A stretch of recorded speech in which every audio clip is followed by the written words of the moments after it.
Shalom Bapak Ibu. Seperti biasa dengan senyum silakan beri salam kanan kiri muka belakang, katakan damai sejahtera bagimu. Jangan bilang selamat hari Minggu ya, ini hari Kamis.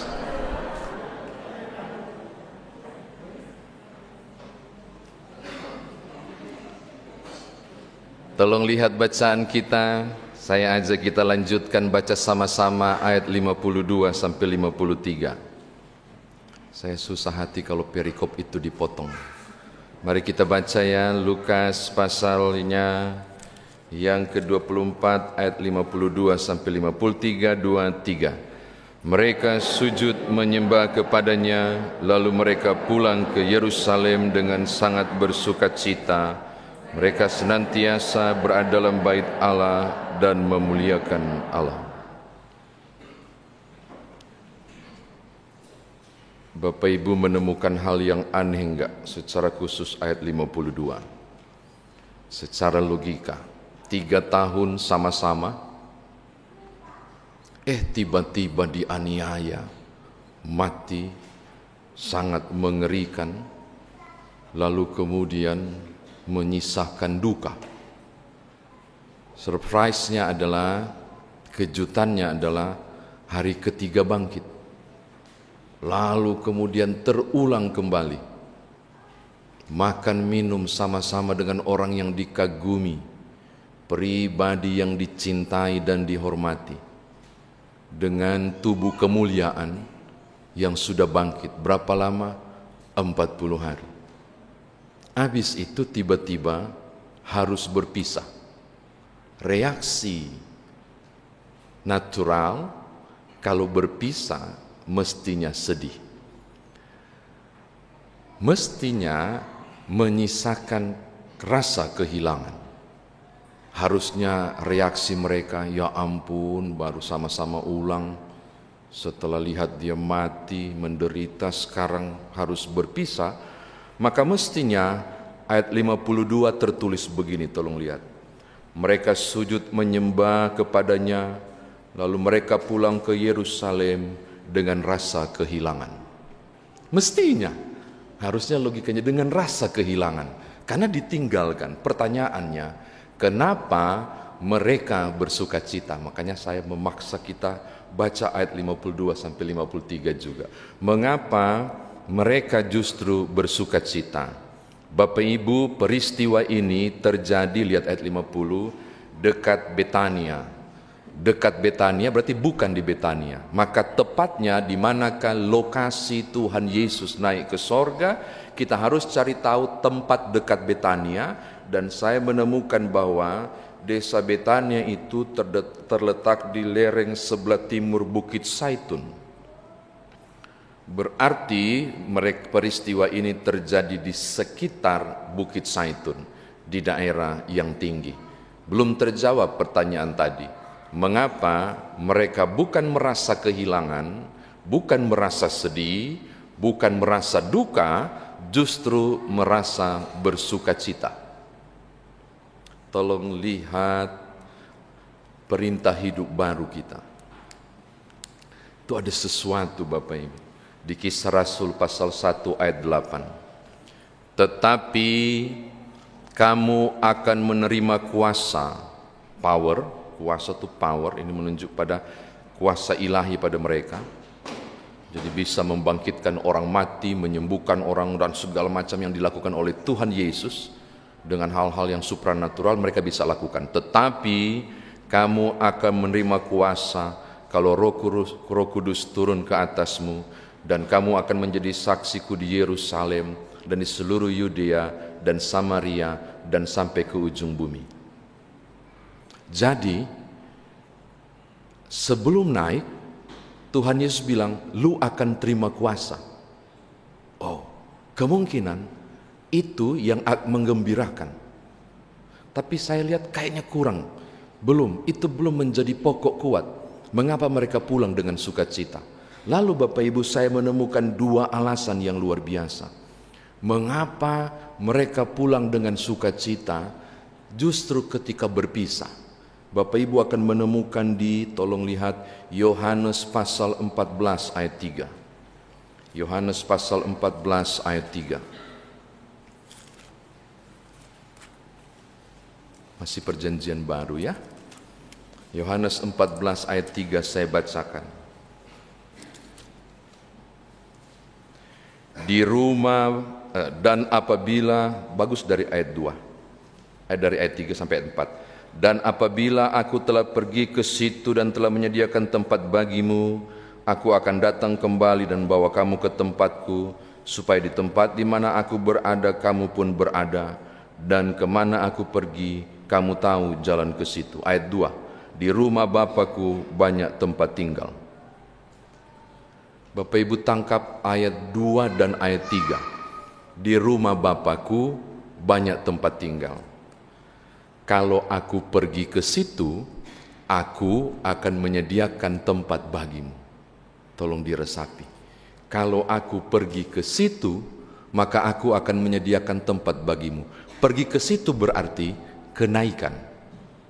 Dalam proses menuju ke proses kenaikan itu tujuannya cuma satu, menyiapkan tempat. Saya temukan alasan kenapa mereka pulang bersukacita. Karena Yesus pergi ke situ punya misi, supaya mereka punya kapling di sorga. Saudara tangkap? Yesus naik ke sorga untuk menyediakan tempat bagi mereka. Maka peristiwa naik ke sorga adalah peristiwa yang menjadi salah satu sumber sukacita. Kalau Yesus tidak naik ke sorga, engkau dan aku tidak punya tempat. Yesus naik ke sorga menyediakan tempat, menjadi alasan cukup kuat mengapa walaupun ini perpisahan, tapi ada berita baik. Dia pergi ke sana bukan tinggalkan kita, dia pergi ke sana untuk menyediakan tempat bagi kita. Ini alasan pertama. Alasan kedua, tolong buka Yohanes pasal 16. Yohanes pasal 16 ayat 17. Yohanes 16 ayat 17. Ayatnya yang ke-7, Yohanes 16 ayat yang ke-7. Namun benar yang kukatakan ini kepadamu adalah lebih berguna bagi kamu jika aku pergi. Sebab jika aku tidak pergi, penghibur itu tidak akan datang kepadamu.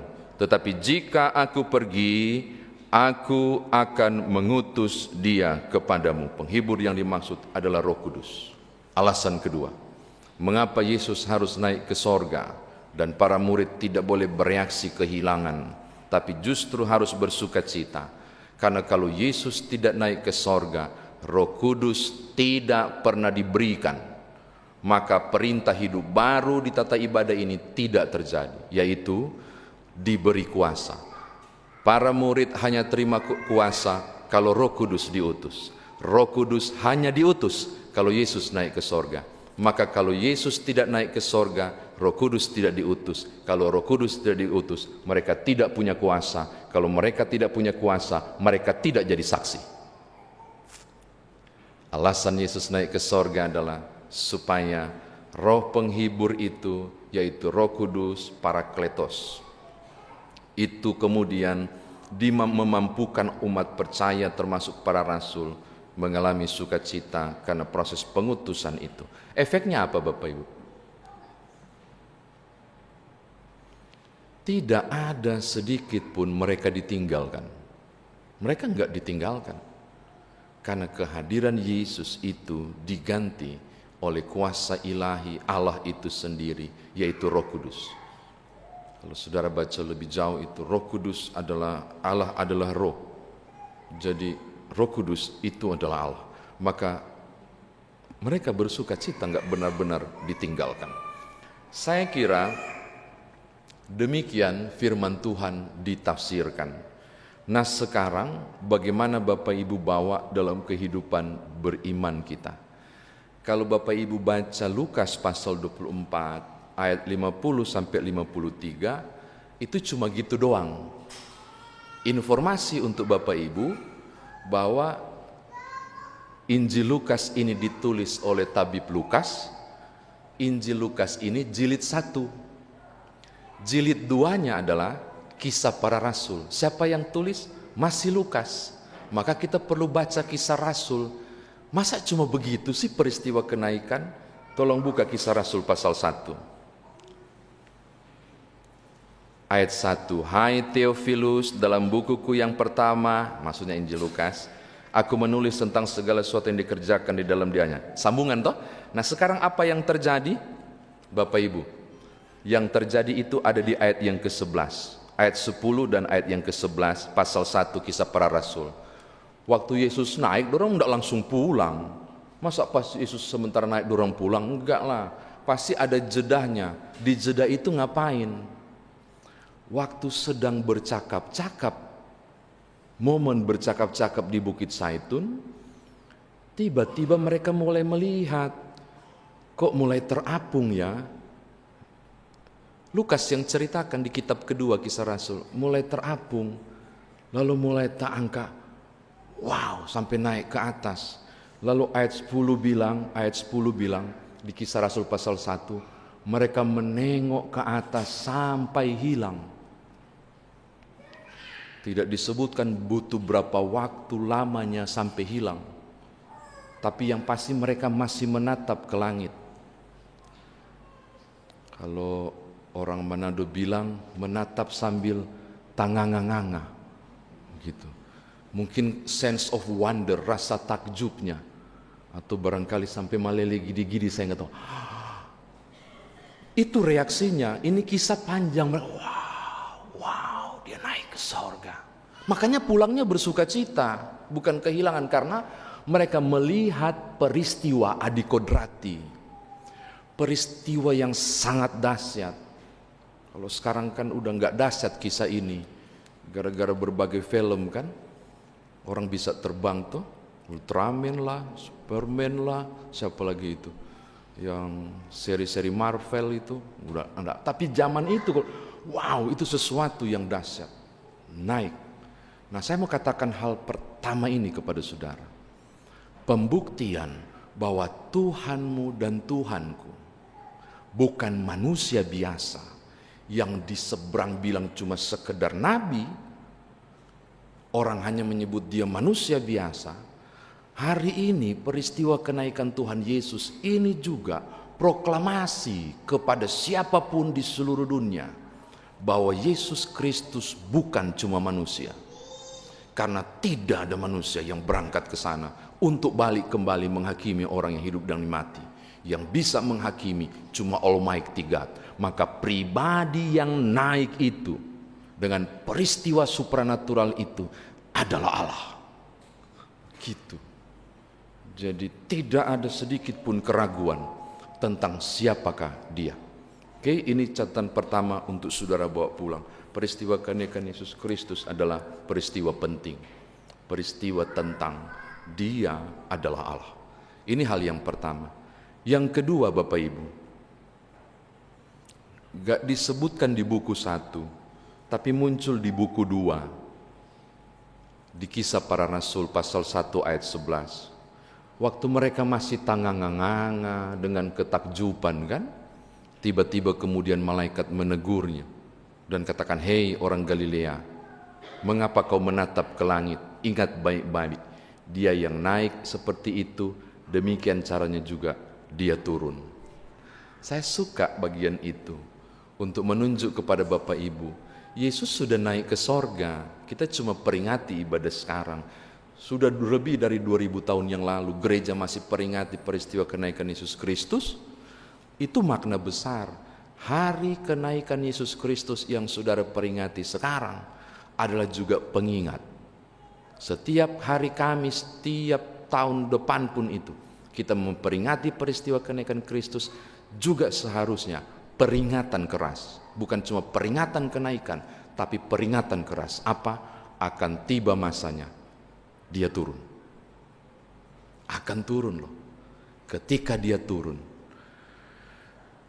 dalam keadaan apakah Bapak Ibu dan saya didapatinya? Begitu. Jadi ketika Yesus turun kembali, siapkah kita? Makanya hari Kamis setiap tahun, peristiwa kenaikan Yesus Kristus bagi saya, peristiwa pengingat keras. Hati-hati, setiap engkau memperingati kenaikan Tuhan Yesus Kristus, engkau diingatkan dengan keras. Aku akan datang kembali. Siapkah saudara ketika Yesus datang kembali?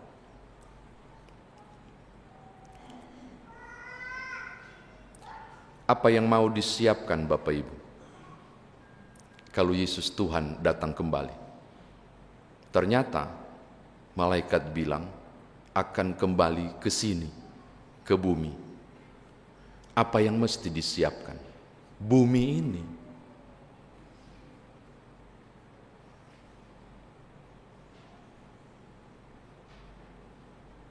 Apakah mungkin ketika Yesus turun, maaf ya, tidak bermaksud merendahkan kemuliaannya. Saya membayangkan view dari atas, lalu turun ke bawah dengan sangkakala, pasukan malaikat Tuhan, dan turun.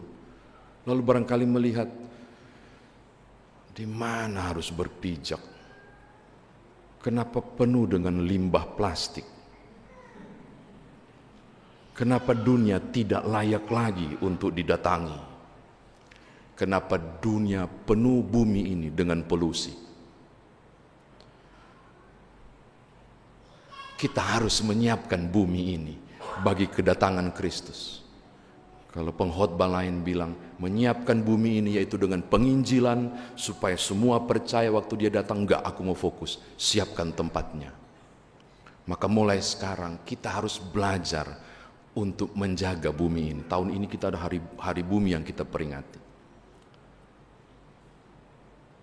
Kemarin saya diundang Kominfo untuk membawa hari Selasa dan Senin dan Selasa tentang semua akan digital pada waktunya. Temanya itu, semua akan digital pada waktunya. Saya tidak tahu ketika Yesus Tuhan datang, apakah dia datang pada era digital atau yang digital sekali. Kita perlu menyiapkan, gereja perlu menyiapkan juga sarana digital untuk pelayanan. Banyak hal Bapak Ibu. Ini luar biasa, masa depan itu yang tak terukur. Saya mau tutup untuk bilang begini, bagaimanapun Tuhanmu akan kembali. Siapkah gereja? Dan apakah kita menyiapkan tempatnya? Mengerjakan panggilan pelayanan kita, supaya ketika didapati kita berhasil menjadi saksi, lalu kemudian kita mengupayakan hal lebih baik, yaitu dunia dan bumi ini lebih baik. Di sidang majelis jemaat terakhir, kami membicarakan hal penting. Bahwa segala warta jemaat ini yang Bapak Ibu pegang, tata ibadah dan seterusnya, akan mulai dikurangi jumlahnya. Paperless, ini dari kayu toh? Katanya dari bambu, nggak tahu datangnya dari mana nih punya kertas itu. Berapa pohon yang ditebang untuk Bapak Ibu pakai 2 jam. Habis itu, saya mau jujur ini, habis ibadah begini Bapak Ibu tahu yang kudapati apa? Berserakan semua di situ, tidak dibawa. Sayangi bumi, karena orientasi terakhir Tuhanmu adalah kembali ke sini. Gereja harus siap pada proses bukan saja penginjilan, tapi mengasihi bumi, karena Tuhan pasti datang kembali. Tuhan berkati saudara. Amin.